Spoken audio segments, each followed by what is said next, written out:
Karibu mtazamaji wa St. Anthony Cathedral Tanga Media katika novena ya Roho Mtakatifu siku ya 6, ikiwa leo ni Jumatano ya tarehe 20 mwezi wa 5 2026.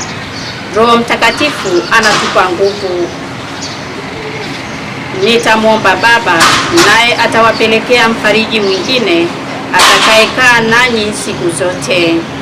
Katika maisha yenu hapa duniani tunahitaji mno kitulizo cha Mungu. Ni jambo la hekima kutafuta kitulizo hicho kwa Mungu wala si kwa viumbe, maana kitulizo kinachopatikana kwa viumbe hapa duniani hakidumu, bali kitulizo kitokacho kwa Mungu ni cha kudumu. Roho Mtakatifu ndiyo kitulizo chetu cha kweli. Baba ndiye aliyetuumba, Mwana ndiye aliyetukomboa, Roho Mtakatifu ndiye aliyetutakasa mioyo yetu na kutufariji. Kazi ya Roho Mtakatifu sio tu kuwatuliza wale walio na huzuni, bali pia kuwapa moyo wa kuvumilia taabu zozote kwa saburi. Tunahitaji nguvu ya Roho Mtakatifu ili tuweze kuishi maisha mema ya Kikristo. Katika juhudi zetu za kumtumikia Mungu, mara nyingi tunakutana na shida, naye Roho Mtakatifu ndiye anayetufariji kwa kutupa nguvu za kupambana na matatizo yote. Maisha yetu hapa duniani yamejaa misalaba, na misalaba hiyo hatuwezi kuichukua kwa nguvu zetu wenyewe. Roho Mtakatifu ndiye anayetupa nguvu za kuvumilia. Basi tumwombe aje kutufariji na kutupa nguvu ya kuchukua msalaba wetu kwa saburi kila siku. Tuombe.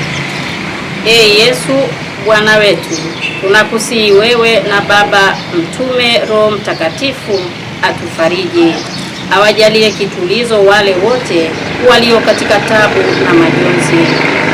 Bwana, twakuomba utusikie.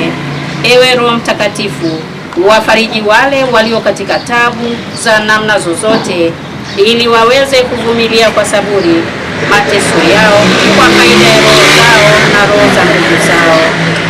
Bwana, twakuomba utusikie.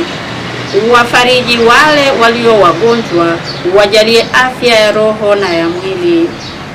Bwana, twakuomba utusikie. Wasaidie yatima, wajane na wote walioachwa, wasikose kupata siku kwa siku mahitaji yao ya lazima. Bwana, twakuomba utusikie. Wajalie wale wote walio walegevu na wakosefu neema ya kuongoka na kurejea hima katika amani ya upendo wako. Bwana, twakuomba utusikie. Waimarishe wale walio wema, wajalie neema ya kudumu, wasilegee katika kutenda mema leo na kesho na siku zote za maisha yao.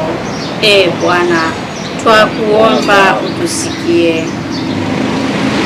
Utujalie nguvu za kutafuta na kudumisha amani ya kweli katika mioyo yetu na kati ya ndugu zetu katika jumuiya zetu za Kikristo. Bwana, twakuomba utusikie. Tuombe. Bwana Mungu wetu, tunakuomba neema ya Roho Mtakatifu ituangaze akili na mioyo yetu na kutujaza nguvu ya upendo wako. Tunaomba hayo kwa njia ya Kristo Bwana wetu.